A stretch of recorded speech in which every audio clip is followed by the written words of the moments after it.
اپنا چہرہ چھپائے میں سب سے چھپتی چپاتی گاؤں سے باہر جانے والے راستے پر تیزی سے اپنی بیٹی کے ساتھ چلتی جا رہی تھی۔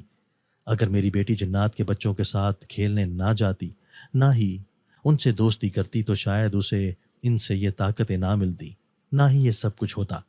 میں یہی کچھ سوچتی سوچتی جلدی سے اپنی بیٹی کے ہمراہ اس گاؤں سے نکل جانا چاہتی تھی کہ تبھی مجھے اپنے پیچھے کسی کے قدموں کی آواز سنائی دی۔ اس سے پہلے کہ میں مڑ کر دیکھتی، کسی نے میرے منہ پر کوئی کپڑا رکھا۔ ایک عجیب سی بو میرے ناک سے ٹکرائی اور ایسا لگا جیسے میرا سارا سر بھاری ہوتا جا رہا ہو۔ میں نے خود کو سنبھالنے کی کوشش کی مگر ناکام رہی، اور پھر ایک دم میں اپنے ہوش و حواس سے بیگانہ ہوتی زمیں بوس ہو گئی۔ میرے ارد گرد کیا ہوا اور کیا نہیں، میں کچھ نہیں جانتی تھی۔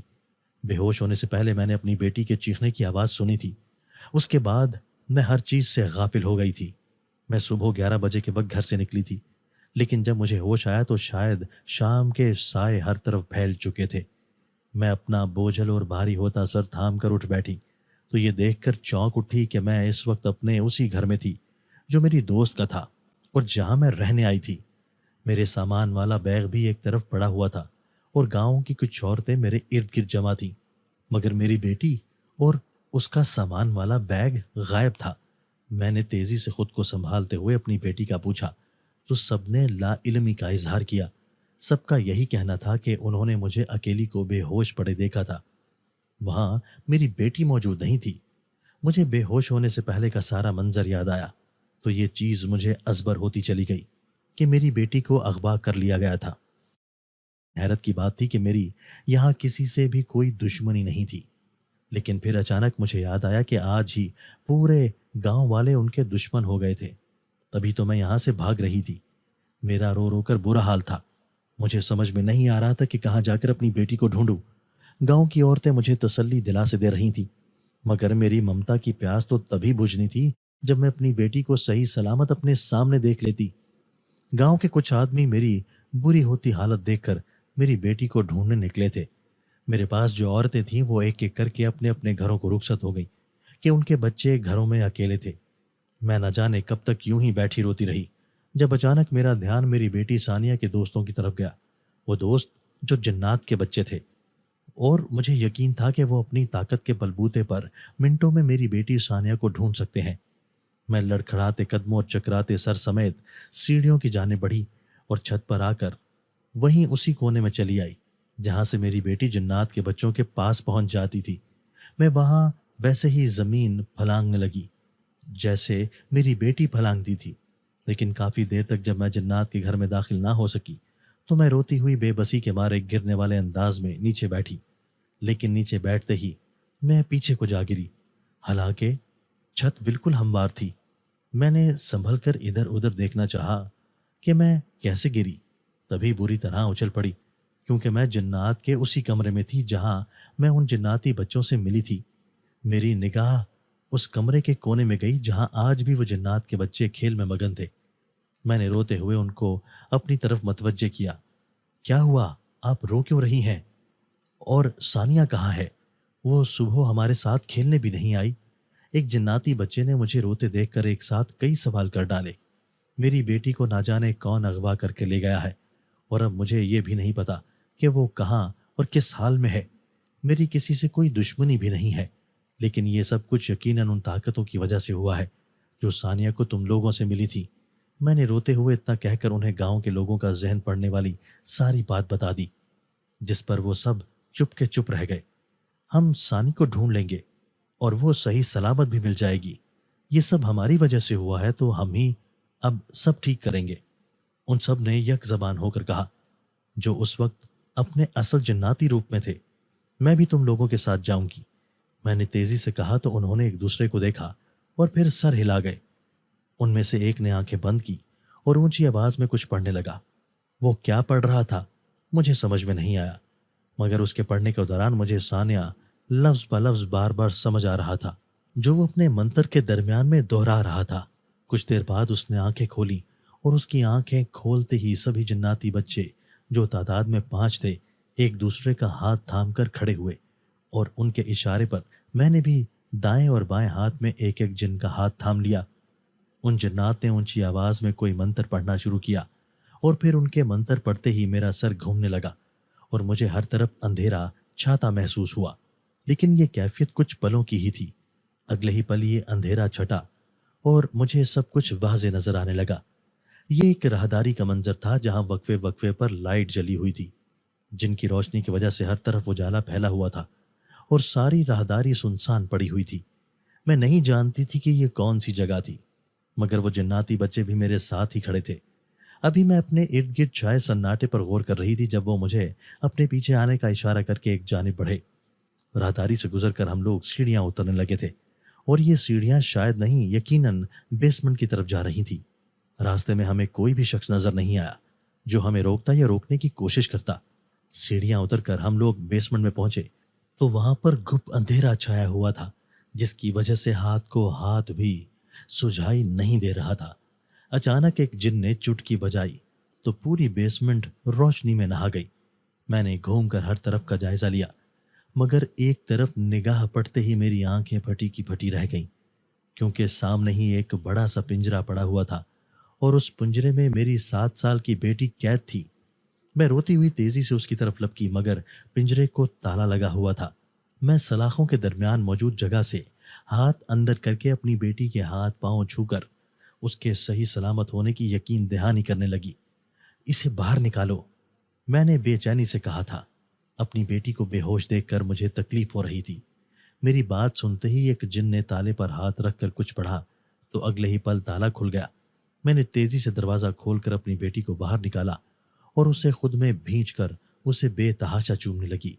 ایک جن آگے بڑھا اور اس نے میری بیٹی ثانیہ کے سر پر ہاتھ رکھ کر زیر لب کوئی ورد کیا، جس سے اگلے ہی پل میری بیٹی ہوش میں آ گئی اور روتی ہوئی مجھ سے لپٹ گئی، کیونکہ وہ بے تحاشا ڈر گئی تھی۔ تبھی اچانک بیسمنٹ میں قدموں کی آہٹیں گونجی اور اگلے ہی پل 4-5 لوگ وہاں آ گئے، جن کو میں نہیں جانتی تھی، مگر ان میں سے ایک آدمی ان سب کا سرغنہ لگ رہا تھا۔ کون ہو تم لوگ؟ اور میری بیٹی کو یہاں کیوں لا کر قید کیا ہے؟ ان کی طرف دیکھتے ہی میں نے غصے سے بھڑک کر پوچھا۔ میں اس گاؤں کا چودھری ہوں اور جو چاہوں کر سکتا ہوں، اسی سرغنے نے کہا جو اصل میں چودھری تھا۔ اب میں اس لڑکی کی طاقتوں کا فائدہ اٹھاؤں گا اور اپنے ہر دشمن کو زیر کر لوں گا، لیکن تم مجھے ایسا کرنے سے روکو گی، اسی لیے تمہارا مرنا ضروری ہے۔ اتنا کہہ کر اس نے ایک آدمی کی طرف اشارہ کیا تو اس نے گن مجھ پر تانی کھول دیا۔ میں خوف سے چیخ اٹھی، مگر میری چیخ کے ساتھ کئی مردانہ چیخیں بھی بیسمنٹ میں گونج اٹھیں۔ میں نے حیرت سے آنکھیں کھول کر دیکھا تو اسی چودھری کے ساتھ آئے آدمی اپنے آپ کو ہی مار چکے تھے، جبکہ چودھری ہکا بکا سا کھڑا تھا۔ میں نے جناتی بچوں کو دیکھا جو چودھری کو نظر نہیں آ رہے تھے، مگر انہوں نے ہی چودھری کے آدمیوں کو ختم کیا تھا۔ چودھری نے اب کی بار مجھے خود مارنا چاہا، مگر تبھی وہ جناتی بچے کہہ کے لگانے لگے، جسے سن کر چودھری کی آنکھیں خوف سے پھیل گئیں اور اس نے پوچھا کون ہے؟ وہ سبھی جناتی بچے اس کے سامنے ظاہر ہو گئے تو وہ خوف سے ہزیاتی انداز میں چیختا ہوا تیزی سے باہر کی طرف بھاگنے لگا، مگر دروازہ نہ کھلا۔ اچانک ایک جن اپنی انگلی سے اس کی طرف اشارہ کرنے لگا تو چودھری کبھی خود بخود ہوا میں اچھل کر نیچے گرتا، کبھی دیوار سے ٹکراتا تو کبھی الٹا لٹک جاتا۔ وہ اب رو رو کر مجھ سے اور ان جناتی بچوں سے معافیا مانگ رہا تھا، مگر میں اسے معاف نہیں کرنا چاہتی تھی جس نے مجھ سے میری بیٹی کو دور کرنے کی کوشش کی تھی۔ وہ ایک ظالم چودھری تھا جس کا مرنا ہی بہتر تھا۔ تبھی ایک جناتی بچے نے ایک ہی منٹ میں اس کی گردن توڑ دی اور اگلے ہی پل وہ جان کی بازی ہارتا نیچے گر گیا۔ اس کے مرتے ہی وہ جن ہمیں لیے وہاں سے غائب ہوئے اور ہمارے گھر پہنچ گئے۔ میرے کہنے پر انہوں نے میری بیٹی سے وہ طاقتیں واپس لے لیں اور ہم نے ان کو ہمیشہ کے لیے خدا حافظ کہہ دیا۔ میں اگلے دن اپنی بیٹی کے ساتھ وہاں سے سامان سمیت شہر میں اپنی اسی دوست کے گھر میں شفٹ ہو گئی۔ کچھ عرصے بعد اس کے بھائی نے مجھے نکاح کا پیغام دیا، جس کی بیوی پچھلے سال ہی فوت ہوئی تھی۔ اس کی بھی ایک بیٹی تھی جسے ماں کی ضرورت تھی۔ میں شادی کرنا نہیں چاہتی تھی، مگر اپنی بیٹی کے لیے اپنے دوست کے بھائی سے شادی کر لی، کیونکہ مجھے سمجھ میں آ گیا تھا کہ ایک اکیلی عورت کا معاشرے میں سروائیو کرنا بے حد مشکل ہوتا ہے۔ میں اور میری بیٹی اپنی زندگی میں بے حد خوش تھے۔ میں اپنی سوتیلی بیٹی سے بھی ثانیہ کی طرح پیار کرتی تھی اور میرا دوسرا شوہر بھی ثانیہ کو سگی بیٹی کی طرح ہی پیار کرتا تھا۔ میری زندگی اب معمول پر آ گئی تھی، جس پر میں مطمئن تھی۔ دوستو اگر آپ کو آج کی ہماری یہ ویڈیو پسند آئی ہے تو اسے لائک کیجئے اور اسے اپنے پیاروں کے ساتھ شیئر ضرور کیجئے گا۔ اور ہاں، اگر آپ نے ابھی تک ہمارا چینل سبسکرائب نہیں کیا تو ہمارا چینل سبسکرائب کر دیجئے اور بیل آئیکن بھی پریس کر دیجئے تاکہ ہماری ہر نئی آنے والی ویڈیو آپ کو بر وقت مل سکے۔ اللہ حافظ۔